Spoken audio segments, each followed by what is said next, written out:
Hi, I'm Erik Ogard, CIO of the WealthPlan Group. Today, we're going to provide perspective to investors in the stock market. Sometimes perspective can be off kilter or knocked askew due to volatility in the markets or unpleasant experiences at the stock level that cause us to lose sight of our long-term goal and why we're investing in stocks to begin with. So today, I'd like to spend a few minutes discussing the things that will help us anchor to the perspective of why we're a stock investor in the first place. So I'm going to have a couple of charts here for you to consider. And the first one will probably bring you some comfort. And the second one will bring you perhaps some pause. And so the first one is a long-term return chart dating back to the 1950s on the S&P 500 index. And it's a cumulative chart over time showing the progression of the S&P upward. If you're looking at the chart, it's going up to the right, meaning wealth is accumulating over time. And again, this is a broad stock market index. So in this index, everything is captured. All the new innovations, all the new great companies that are soaring, all the disappointments, all of the companies that are disappointing, all of the wars, all of the recessions, all of the instances of fraud where companies defraud, all the bankruptcies, all of it captured in this S&P 500 index. And yet over time, given all this background tumult, there's a wealth generating machine in the US stock market.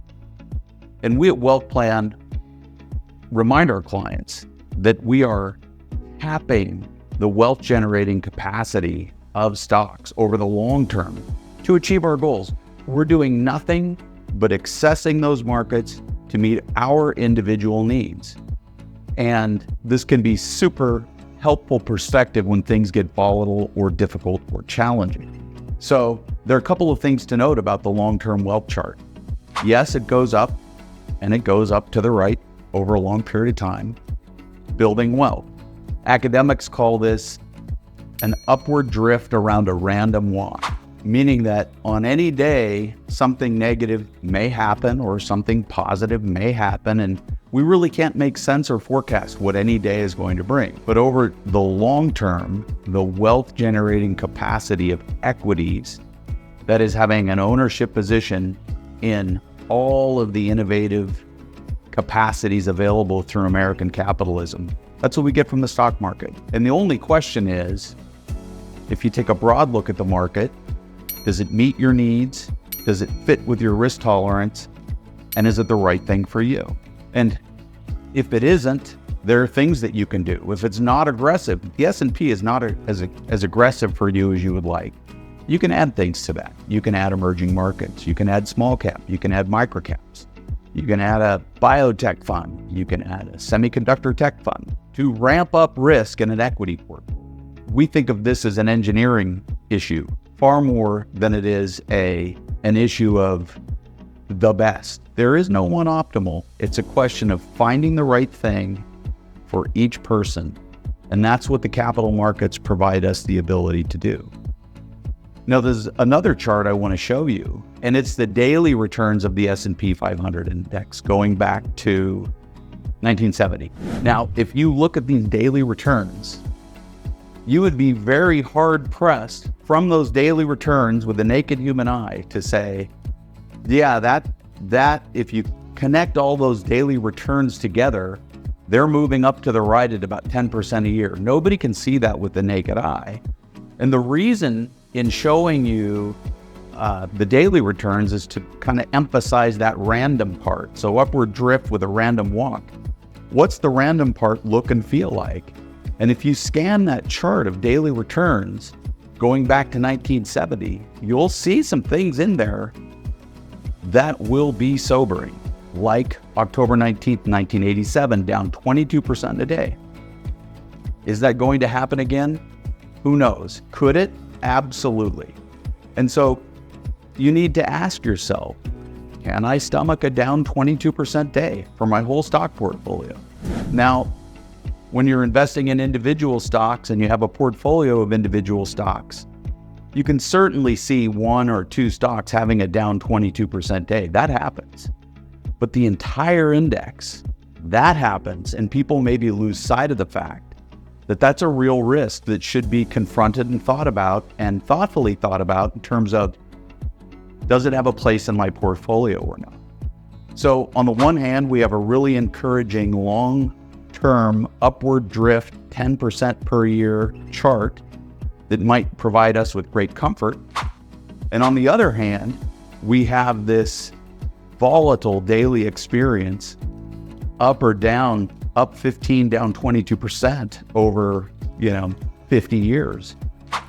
The question is, what do we do with this information when we're managing portfolios? And it's made more challenging if we have individual stock portfolios that are a sampling of that S&P 500. So a narrower list of stocks. What kind of list of stocks is that? Does it have a, let's call it a factor bias to it? Is it a value portfolio? Is it a growth portfolio? What are the biggest positions? How big are they relative to the index? What kind of a negative surprise can I handle? Sometimes we get so caught up in those individual stocks that we lose sight of the fact that we're just trying to tap these markets to meet our needs. And especially when it comes to individual stocks, there can be a lot of emotion there, and there can also be a lot of fun. I can remember in graduate school, my professors had some great professors in accounting and finance that would talk about, well, when you're at your next cocktail party, try talking about this. And I can tell you now as an adult, after doing this for 30 years, especially at the cocktail party or the fundraiser where there's wine and so forth, people want to, especially in a bull market, people want to talk about their stocks. And today, people want to talk about NVIDIA. It's really a well-liked subject to talk about NVIDIA at a party.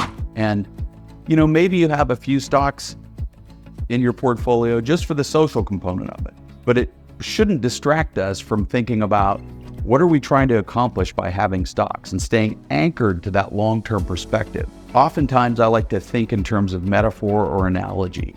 And back when I was starting in this business in Portland, Oregon, back in 1991, they used to have this annual event at the Rose Festival tournament called the rubber ducky race. And people would purchase a little rubber ducky. They'd put their name on it, and you could purchase as many of these as you want.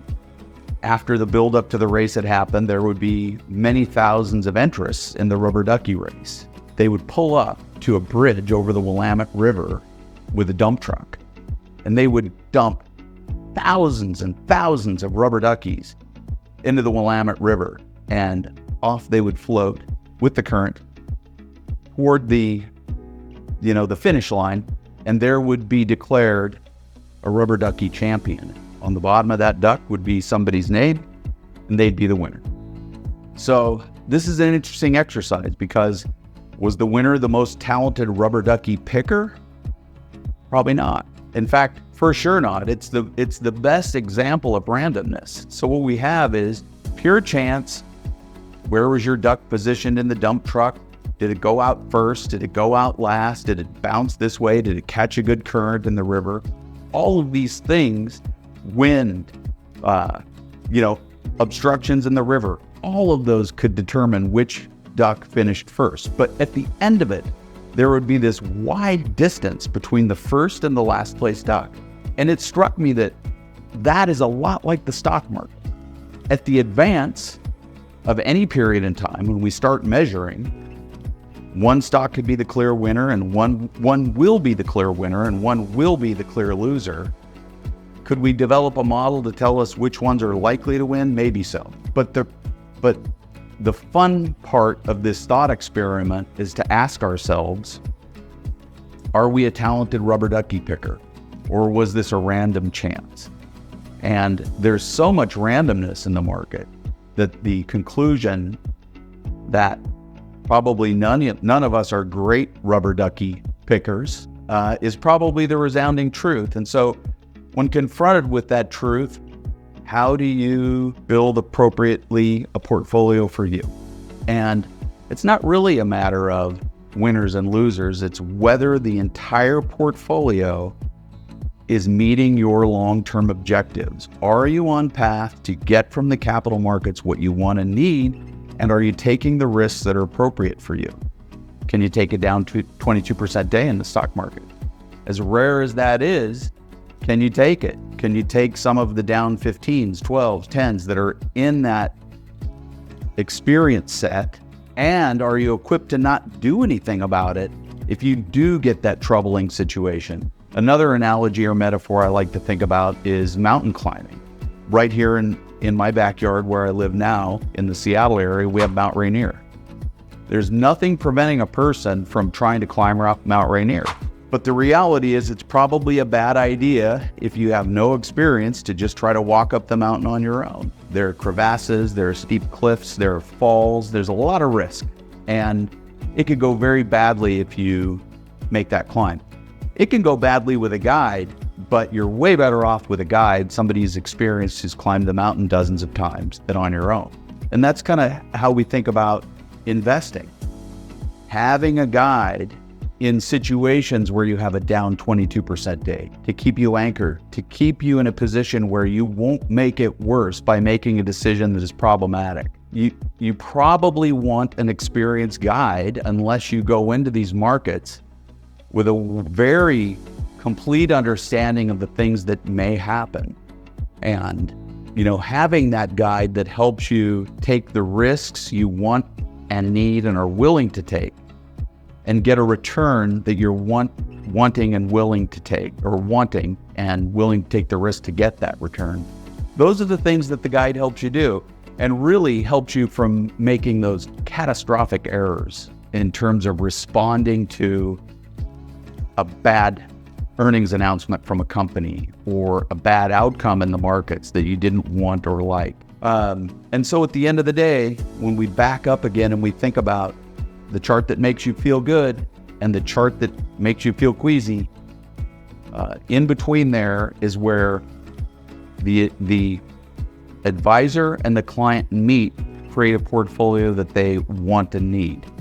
And it's really fun to be at that party talking about the NVIDIAs of the world. The other thing I like to mention is, why do we hold a portfolio of stocks rather than just the best stock? Well, the reality is nobody knows what the best stock is going to be. And it's only evident in hindsight. But in any discrete period, 1 year, 3 year, 5 year, there will be one winner. So does that mean we should just hold one stock? Absolutely not. And one of my favorite professors used to say, diversification is admitting your ignorance and prospering in spite of it. And really, the best among us, the people that are the best analysts, the best forecasters, still get it wrong.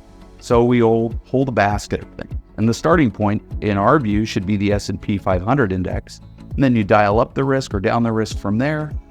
But really, that's how we help you get from point A to point B and to put yourself in a position to grow wealth and to retire comfortably, meeting your needs.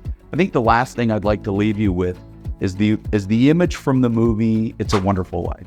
In that movie, Jimmy Stewart's clients become concerned about his bank and their deposits because the old uncle lost a stack of cash. But anyway, there's a run on the bank and people come in and they say, we want our money back. There's a big line and Jimmy Stewart has a little stack of money.